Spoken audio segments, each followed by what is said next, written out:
Армысыздар, сіздермен Киномен. Бүгін біз соңғы тұйықталу, ақыр заман атты фильмге шолу жасаймыз. Адамзаттың ақыры келгенде өмір сүруге жарамсыз жерде бір қыз бен робот қана қалады. Арнаға тіркеліп лайк басып комментарий қалдыруды ұмытпаңыз. Және телеграм арнаға тіркеліп кетіңіз. Ал біз бастаймыз. Привет, Эва. Пожалуйста, назови пароль. Багрянец. Пароль правильный.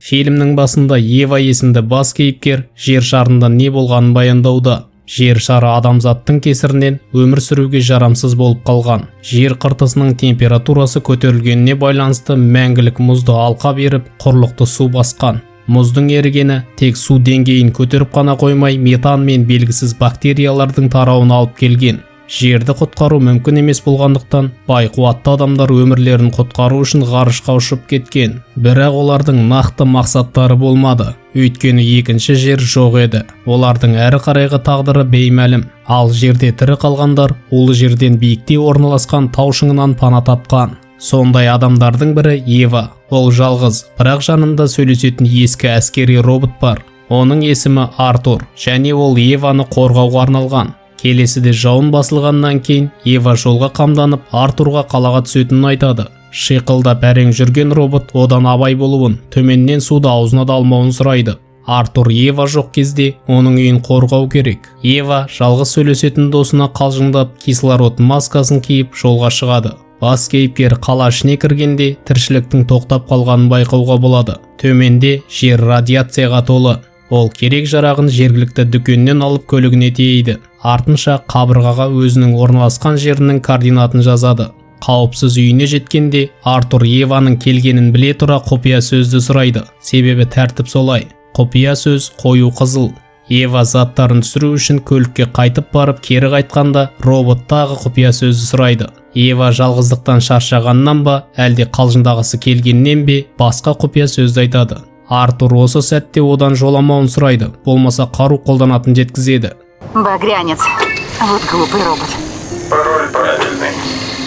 Ева үстіндегі улы заттарын тазартқаннан кейін рациямен тірі қалғандармен байланысуға тырысып, орналасқан жерін баяндайды. Әрине, оның үніне ешкім жауап қатар емес. Кейіпкер ішке кішігірім бақша еккен, онымен қатар азық-түлікті үнемдеу керек. Оның өмірі солай бір қалыпты өтуде. Онымен тілдесетін тек жансыз робот. Ол адамның орнын толтыра алмайтыны анық. Екеуінің сүйікті ойындары жұмбақ жасыру. Екеу ара әңгімеден қыз жалғызсырап жүргенін айтуда. Артур осы сәтте әкең қайда деп мыңғырғыншы рет сұрайды. Оның әкесі әскери адам болған. Артурды Еваны күзетсін деп қалдырған сол еді. Роботтың басты қағидасы адамзатқа зиян келтірмеу. Тірліктің бәрін Ева жасайды. Өйткені Артур еңбекке арналмаған, ол күзетші. Онымен қатар ақыр заман кезінде не болған анықталады. Ресурстар жеткіліксіз болғандықтан соғыс басталған. Соғыс кезінде роботтар адамдарды қойша қырған. Олардың бұндай қадамға баруына басқарушылары түрткі болған. Ал бұл робот бұның барлығынан бейхабар. Ева оның бір сәт болсын адам секілді ойлап сөйлескенін қалайды. Сондықтан Артур өзіне жаңа жылда жаңа көз жасап беруін сұрайды. Солай күндер өте береді. Бір күні жаңа жыл жақындағандықтан Ева шырша алып келуге төменге түсетінін айтады. Артур әдетінше Евадан сақ болуын сұрап, қауіпсіздік ережесін қайталап өтеді. Ева бір затын алмақ болып артқа қайтқанда Артур одан құпия сөзді айтуын сұрайды. Құпия сөз қою қызыл, бірақ дұрыс емес. Сондықтан робот оны аймаққа кіргізбейді. Соңғы 3 айда құпия сөз қою қызыл болатын, бірақ ол ескірді. Құпия сөз 3 ай сайын ауысып тұрады. Ева оны ұмытып кеткен. Артур қызды танып барлығын біліп тұр, бірақ оған құпия сөз айтпаса тұраққа кіргізбейді.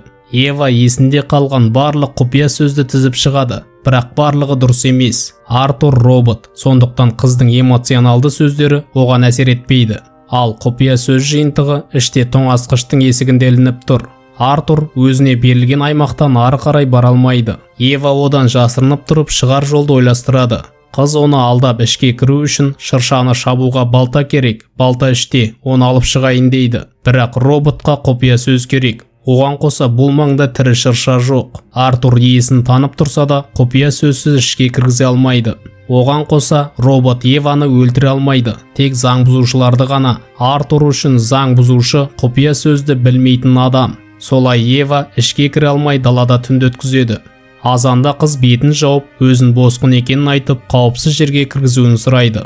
Робот оған тек иесі Еваның рұқсатымен кіргізе алатынын жеткізеді. Артур оның генератор артында отырғанын айтады. Артынша Ева өзі келгендей болып, босқынға су беруін бұйырады. Босқын болып келген Ева су сұрайды, бірақ Артурға бір сұрақ қою керек. Қыз политикалық босқын болса ғана қауіпсіз жер бере алады, бірақ алдымен оны дәлелдеу керек. Әрине Ева толыққанды дәлел келтіріп төлқұжатын көрсете алмайды. Оған қоса Артур ең алдымен суды қожайынына беретінін жеткізеді. Солай тағы бір түн өтеді. Шөл құсып қаталаған Ева тағы Артурға жақындайды. Робот қожайынның қауіпсіздігі үшін ішке кіріп су бере алмайды. Солай жүйкесі сыр берген бас кейіпкер көліктен бірнеше жұтым су табады. Содан кейін әлгінде тапқан лаванда гүлінің тұқымын жерге көміп, соңғы тамшы суды құяды.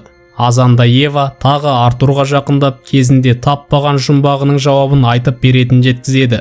Есесіне ол су беру керек, бірақ робот ондай келісім жасай алмайды. Сол сәтте Ева қаладағы генератордың істеп тұрғанын есіне түсіріп, су табу үшін сол жаққа бет алады. Оның тек 40 минутқа жететін кислороды қалған. Солай бас кейіпкер биік ғимаратта орналасқан генератор ішіне түседі.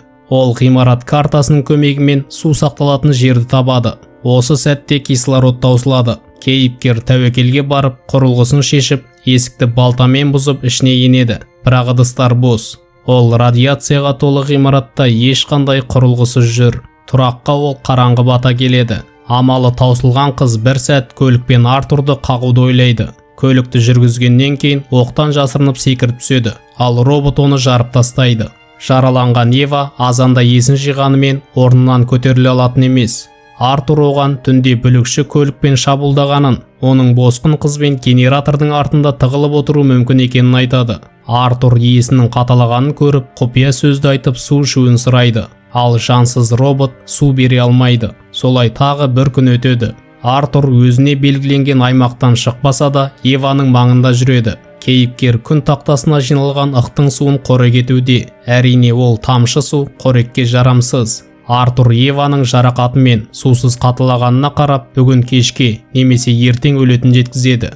Біраз уақыт өткеннен кейін Артур өзін мазалап жүрген жұмбақтың жауабын сұрайды. Әрине қыз оған жауабын айтуды ойлаған емес. Хәл үстіндегі Еваның көзіне өткені елестеуде.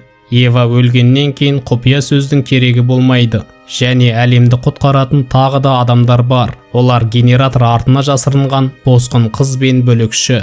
Ева Артурға соңғы тілегі ретінде еккен тұқымын суғарып тұруын сұрайды. Ол лаванда тұқымы. Солай ол көз жұмады. Моя лаванда. Лаванда. Правильный пароль. Осылай фильм аяқталады. Арнаға тіркеліп лайк басып комментарий қалдыруды ұмытпаңыз. Және телеграм арнаға тіркеліп кетіңіз. Сіздермен киномен.